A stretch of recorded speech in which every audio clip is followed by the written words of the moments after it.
Hi hello ನಮಸ್ತೆ ಎಲ್ರಿಗೂ ಕೂಡ ನ್ಯೂಸ್ 18 ಡಿಜಿಟಲ್ ಕಾಂಟೆಂಟಿಗೆ ಸ್ವಾಗತ. ನಾನು ಆಶಿಕ್ ಮುಲ್ಕಿ. ನಿನ್ನೆ ಬೆಳಗಾವಿಯಲ್ಲಿ ನಡೀತಾ ಇರುವಂತಹ ಚಳಿಗಾಲದ ಅಧಿವೇಶನದಲ್ಲಿ ಮಹತ್ವದ ನಿರ್ಧಾರವನ್ನು ಸಂಪುಟದಲ್ಲಿ ಸರ್ಕಾರ ತೆಗೆದುಕೊಂಡಿರುವಂಥದ್ದು. ಎರಡು ಪ್ರಮುಖ ವಿಚಾರಗಳನ್ನು ಸಂಪುಟ ಅಂಗೀಕಾರ ಮಾಡಿದೆ, ಸಾಕಷ್ಟು ವಿಚಾರಗಳನ್ನು ಅಂಗೀಕಾರ ಮಾಡಿದೆ. ಆದರೆ ಇವತ್ತಿನ ವಿಡಿಯೋದಲ್ಲಿ ಆ ಎರಡು ವಿಚಾರಗಳ ಬಗ್ಗೆ ನಿಮಗೆ ಮಾಹಿತಿಯನ್ನು ಹಂಚ್ಕೊಳ್ತೀನಿ.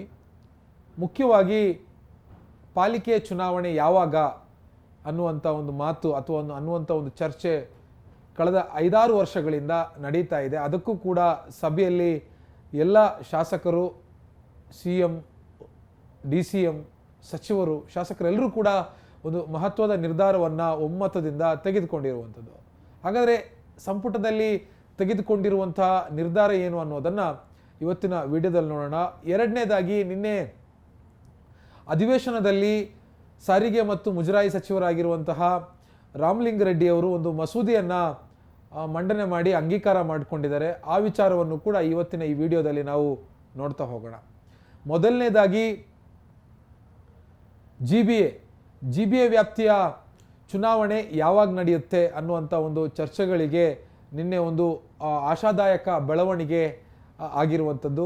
ಮುಂದಿನ ವರ್ಷ ಅಂದರೆ 2026ರ ಏಪ್ರಿಲ್ನಲ್ಲಿ ಚುನಾವಣೆ ನಡೆಸೋದಕ್ಕೆ ನಾವು ಸಿದ್ಧವಾಗಿದ್ದೀವಿ ಅನ್ನುವಂಥ ಒಂದು ನಿರ್ಧಾರವನ್ನು ಸಚಿವ ಸಂಪುಟ ಸಭೆಯಲ್ಲಿ ಸರ್ಕಾರ ಕೈಗೊಂಡಿರುವಂಥದ್ದು. ಮುಂದಿನ ವರ್ಷ ಏಪ್ರಿಲ್ನಲ್ಲಿ ಅಟ್ ಎನಿ ಕಾಸ್ಟ್ ನಾವು ಚುನಾವಣೆಯನ್ನು ಮಾಡ್ತೀವಿ ಅನ್ನುವಂಥ ಒಂದು ನಿರ್ಧಾರಕ್ಕೆ ಸರ್ಕಾರ ಬಂದಿರುವಂಥದ್ದು. ಆದರೆ ಎಷ್ಟರ ಮಟ್ಟಿಗೆ ಏಪ್ರಿಲ್ನಲ್ಲಿ ಚುನಾವಣೆ ನಡೆಸೋದಕ್ಕೆ ಸಾಧ್ಯ ಅನ್ನುವಂಥ ಒಂದು ಪ್ರಶ್ನೆಯೂ ಕೂಡ ಇದಕ್ಕೆ ಜೊತೆಗೆ ಹುಟ್ಕೊಳ್ತಾ ಇದೆ. ಯಾಕೆ ಅಂದರೆ ಒಂದು ಕಡೆಯಿಂದ ಇನ್ನೂ ಮೀಸಲಾತಿ ಘೋಷಣೆ ಆಗಿಲ್ಲ, ವಾರ್ಡ್ ಮರುವಿಂಗಡಣೆ ಆಗಿದ್ರೂ ಕೂಡ ಗಡಿ ಇನ್ನೂ ಸರಿಯಾಗಿ ಮ್ಯಾಪಿಂಗ್ ಆಗಿಲ್ಲ. ಸೊ ಹೀಗಾಗಿ ಪ್ರಕ್ರಿಯೆಗಳನ್ನು ನಡೆಸೋದಕ್ಕೆ ಇನ್ನೂ ಕೂಡ ಒಂದು 3-4 ತಿಂಗಳ ಕಾಲಾವಕಾಶ ಈಗ ಶುರು ಮಾಡಿದ್ರೂ ಕೂಡ 3-4 ತಿಂಗಳ ಕಾಲಾವಕಾಶ ಅಧಿಕಾರಿಗಳಿಗೆ ಬೇಕಾಗುತ್ತೆ. ಹೀಗಾಗಿ ಟೆಕ್ನಿಕಲ್ ಪಾಯಿಂಟನ್ನು ಹೊರತುಪಡಿಸಿದ್ರೆ ಚುನಾವಣೆ ನಡೆಯುತ್ತೆ ಅನ್ನುವಂಥ ಒಂದು ಆಶಾದಾಯಕ ಬೆಳವಣಿಗೆ ನಿನ್ನೆ ನಡೆದಿರುವಂಥ ಸಭೆಯಲ್ಲಿ ಆಗಿರುವಂಥದ್ದು. ಸೊ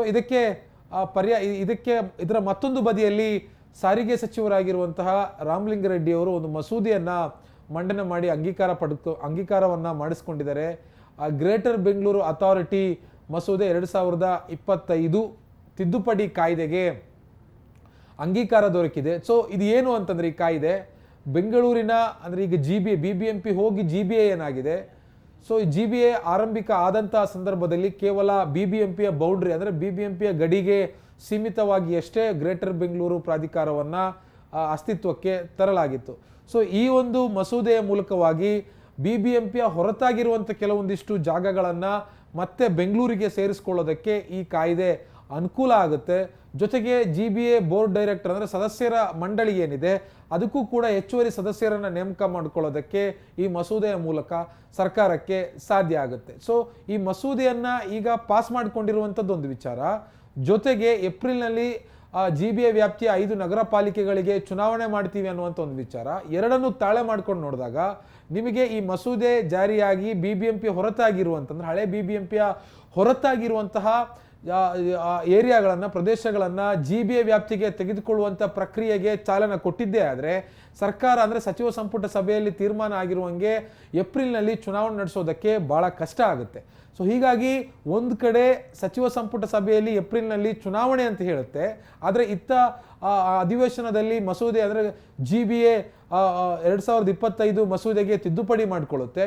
ಸೊ ಹೀಗಾಗಿ ಎರಡೂ ಕೂಡ ತಾಳೆ ಮಾಡಿ ನೋಡಿದಾಗ ಟೆಕ್ನಿಕಲಿ ಚುನಾವಣೆ ಪಾಸಿಬಲ್ ಇದೆಯಾ ಅನ್ನುವಂಥ ಒಂದು ಪ್ರಶ್ನೆ. ಯಾವುದೇ ಟೆಕ್ನಿಕಲ್ ಸಮಸ್ಯೆ ಇಲ್ಲ ಅಂತಿದ್ರೆ ಏಪ್ರಿಲ್ನಲ್ಲಿ ಅಂದರೆ ಫೆಬ್ರವರಿಯಲ್ಲಿ ಚುನಾವಣೆ ಮಾಡಿ ಮುಗಿಸ್ಬೋದಿತ್ತು. ಆದರೆ ಸುಪ್ರೀಂ ಕೋರ್ಟ್ನಲ್ಲಿ ಮೀಸಲಾತಿ ಪ್ರಕರಣ ತ್ಯಾಜ್ಯ ವಿಲೇವಾರಿ ಆಗೋದಿದೆ, ಜೊತೆಗೆ ಗಡಿಯನ್ನು ಸಮರ್ಪಕವಾಗಿ ನಿರ್ಧಾರ ಮಾಡುವಂಥದ್ದಿದೆ, ಜೊತೆಗೆ ಇಲ್ಲಿ ಬೇಕಾಗಿರುವಂಥ ಸಿದ್ಧತೆಗಳನ್ನು ಪಾಲಿಕೆ ಅಧಿಕಾರಿಗಳು ಕೂಡ ಮಾಡಿಕೊಳ್ತಾ ಇದೆ.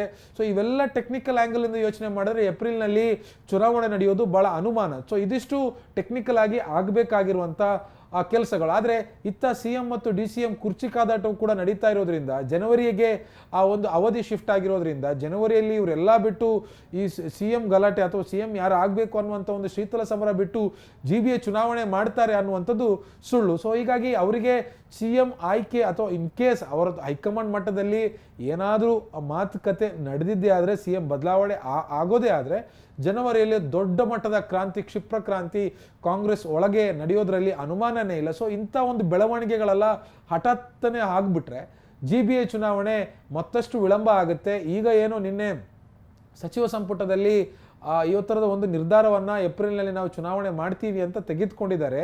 ಆದರೆ ಅಧಿವೇಶನದಲ್ಲಿ ಮಸೂದೆಗೆ ತಿದ್ದುಪಡಿ ಮಾಡಿಕೊಂಡಿದ್ದಾರೆ. ಸೊ ಸಹಜವಾಗಿಯೇ ತಿದ್ದುಪಡಿ ಮಾಡಿಕೊಂಡ ಸಂದರ್ಭದಲ್ಲಿ BBMP ವ್ಯಾಪ್ತಿಗೆ ಮಾತ್ರ ಸೀಮಿತ ಆಗಿದ್ದಂತಹ ಗ್ರೇಟರ್ ಬೆಂಗಳೂರು ಅಥಾರಿಟಿ GBA ಮತ್ತಷ್ಟು ತನ್ನ ವ್ಯಾಪ್ತಿಯನ್ನು ಹೆಚ್ಚಿಸಿಕೊಳ್ಳುತ್ತೆ. ಈ ಹಿಂದೆ ಕುಮಾರಸ್ವಾಮಿ 2008ರ ಸಮಯದಲ್ಲಿ ಏನು 110 ಹಳ್ಳಿಗಳನ್ನು ಅಂದರೆ ಬೆಂಗಳೂರು ವ್ಯಾಪ್ತಿಗೆ ಸೇರಿಸ್ಕೊಂಡಿದ್ರು.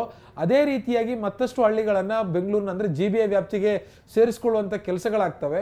ಸೊ ಇದಕ್ಕೂ ಕೂಡ ಇದೆಲ್ಲ ಕೆಲಸಗಳನ್ನು ಮಾಡ್ಕೊಳ್ಳೋದಕ್ಕೆ ಸಮಯಾವಕಾಶ ಬೇಕಾಗುತ್ತೆ, ಅಧಿಕಾರಿಗಳನ್ನು ನೇಮಕ ಮಾಡಬೇಕಾಗುತ್ತೆ, ಅಲ್ಲಿ ಮೂಲಭೂತ ಸೌಕರ್ಯಗಳನ್ನು ಕಲ್ಪಿಸ್ಕೊಡ್ಬೇಕಾಗಿರುವಂಥ ಅವಶ್ಯಕತೆ ಇರುತ್ತೆ, ಅಲ್ಲಿನ ಒಟ್ಟಾರೆ ಡೇಟಾವನ್ನು ಸಂಗ್ರಹ ಮಾಡಬೇಕಾಗುತ್ತೆ, ಅಲ್ಲಿನ ಸಾಕಷ್ಟು ಲ್ಯಾಂಡ್ಗಳಂದರೆ ಭೂಮಿಯನ್ನು ಕನ್ವರ್ಷನ್ ಮಾಡ್ಕೊಳ್ಳೋದಕ್ಕೆ ಅವಕಾಶ ಮಾಡಿಕೊಡ್ಬೇಕಾಗುತ್ತೆ. ಹೀಗೆ ಒಂದಲ್ಲ ಎರಡಲ್ಲ 10 ಕೆಲಸಗಳು ಇದರ ಹಿಂದೆ ಅಡಗಿದೆ. ಸೊ ಹೀಗಾಗಿ ಇವರು ಈ ಕಾಯ್ದೆಯನ್ನು ತಿದ್ದುಪಡಿ ಮಾಡಿಕೊಳ್ಳೋದ್ರ ಮೂಲಕವಾಗಿ ಹೊಸ ಒಂದು ಭರವಸೆಯನ್ನು ಮೂಡಿಸಿದ್ರೆ ಅಟ್ ದಿ ಸೇಮ್ ಟೈಮ್ ಏಪ್ರಿಲ್ನಲ್ಲಿ ಚುನಾವಣೆ ಅಂತ ಹೇಳ್ತಾ ಇರುವಂಥದ್ದು ಅದು ಎಷ್ಟರ ಮಟ್ಟಿಗೆ ಸರಿ ಅನ್ನುವಂಥದ್ದು ಸರ್ಕಾರ ಒಂದು ಕಣ್ಣಿಗೆ ಬೆಣ್ಣೆ ಇನ್ನೊಂದು ಕಣ್ಣಿಗೆ ಸುಣ್ಣ ಬಳಿತಾ ಇದೆ ಅನ್ನುವಂಥದ್ರಲ್ಲಿ ಯಾವುದೇ ಅನುಮಾನ ಇಲ್ಲ. ಒಂದು ಕಡೆ ಏಪ್ರಿಲ್ ಚುನಾವಣೆ ಅನ್ನತ್ತೆ, ಇನ್ನೊಂದು ಕಡೆ ಮಸೂದೆಗೆ ತಿದ್ದುಪಡಿ ಮಾಡಿಕೊಂಡು ವ್ಯಾಪ್ತಿಯನ್ನು ಹೆಚ್ಚಳ ಮಾಡುತ್ತೆ. ಸೊ ಇದಕ್ಕೆಲ್ಲದಕ್ಕೂ ಕೂಡ ಕಾಲಾವಕಾಶ ಬೇಕಾಗುತ್ತೆ. ಸೊ ಇದು ತಪ್ಪು ಅಂತಲ್ಲ ಹೇಳ್ತಾ ಇರುವಂಥದ್ದು.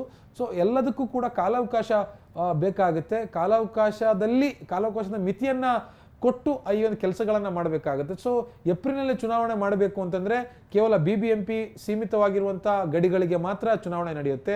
ಈಗ ತಂದಿರುವಂಥ ತಿದ್ದುಪಡಿ ಮಸೂದೆ ಚುನಾವಣೆಯ ನಂತರ ಅದನ್ನು ಇಂಪ್ಲಿಮೆಂಟ್ ಮಾಡಬೇಕಾಗುತ್ತೆ. ಜೊತೆಗೆ ಮೀಸಲಾತಿಯನ್ನು ಆದಷ್ಟು ಬೇಗ ಘೋಷಣೆ ಮಾಡಬೇಕಾಗುತ್ತೆ. ಸುಪ್ರೀಂ ಕೋರ್ಟ್ನಲ್ಲೂ ಕೂಡ ಪ್ರಕರಣ ವಿಲೇವಾರಿ ನಡೀತಾ ಇರುವಂಥ ಹಿನ್ನೆಲೆಯಲ್ಲಿ ಅದಕ್ಕೂ ಕೂಡ ಸಮಜಾಯಿಷಿ ಕೊಟ್ಟು ಅಲ್ಲಿಂದನೂ ಕೂಡ ಸುಪ್ರೀಂ ಕೋರ್ಟ್ನಿಂದನೂ ಕೂಡ ಡೈರೆಕ್ಷನ್ ತೆಗೆದುಕೊಂಡು ಬರಬೇಕಾಗುತ್ತೆ. ಸೊ ಇಷ್ಟೆಲ್ಲ ಹರ್ಡಲ್ಸ್ಗಳನ್ನು ದಾಟಿಕೊಂಡು ಏಪ್ರಿಲ್ನಲ್ಲಿ ಚುನಾವಣೆಯನ್ನು ಸರ್ಕಾರ ಮಾಡುತ್ತಾ ಅನ್ನುವಂಥದ್ದು ಈಗಿರುವಂತಹ ಪ್ರಶ್ನೆ.